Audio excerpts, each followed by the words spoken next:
नाजरीन, एक बादशाह था जिसकी 7 बेटियां थीं। एक दिन बादशाह बेहद खुश हुआ और अपनी 7 बेटियों को बुलवाया और कहने लगा, मैं तुम सबसे एक सवाल करूंगा। अगर मुझे तुम्हारा जवाब अच्छा लगा तो तुम्हें तुम्हारी पसंद का इनाम दिया जाएगा। सब कतार में खड़ी हो जाओ और बताओ कि तुम किसका दिया खाती हो और किसका दिया पहनती हो। पहली 6 बेटियों ने जवाब दिया, ऐ अब्बा हुजूर, हम आपका दिया खाती हैं और आपका दिया पहनती हैं। ये सुनकर बादशाह बेहद खुश हुआ और उन बेटियों को उनकी पसंद की चीजें देती। जब सबसे छोटी बेटी की बारी आई तो बादशाह ने उसकी जानिब देखा।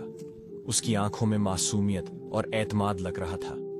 वो धीरे से मुस्कुराई और अपने साफ और मजबूत लहजे में बोले, ऐ अब्बा हुजूर, मैं अल्लाह का दिया हुआ खाती हूँ और अल्लाह का दिया हुआ पहनती हूँ। यही मेरा नसीब है जो मेरे रब ने मेरे लिए लिखा है।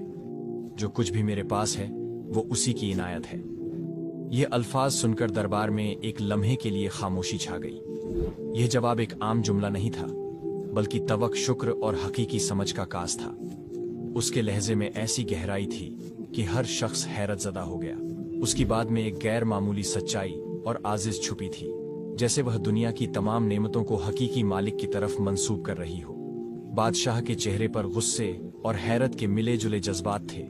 वो शायद ऐसे जवाब की तवक्को नहीं कर रहा था, लेकिन यह छोटी सी शहजादी अपनी उम्र से कहीं ज्यादा समझदार और दाना लग रही थी।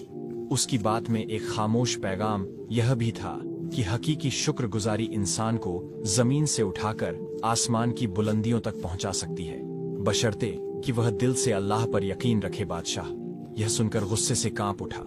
उसके चेहरे पर गुस्से की सुर्खी नुमाया हो गई और डरते हुए बोला, ऐ कमबख्त, तुमने मेरी नाशक की है, मेरे एहसाना को नजरअंदाज किया है। ऐसी गुस्ताखी की सजा जरूर मिलेगी। दरबार में सब लोग खामोश हो गए। छोटी शहजादी ने नरमी से जवाब दिया, जो हुक्म अब्बा हुजूर। उसके लहजे में ना ही कोई खौफ था न बगावत, बल्कि सिर्फ आजिज और अल्लाह पर यकीन की झलक थी।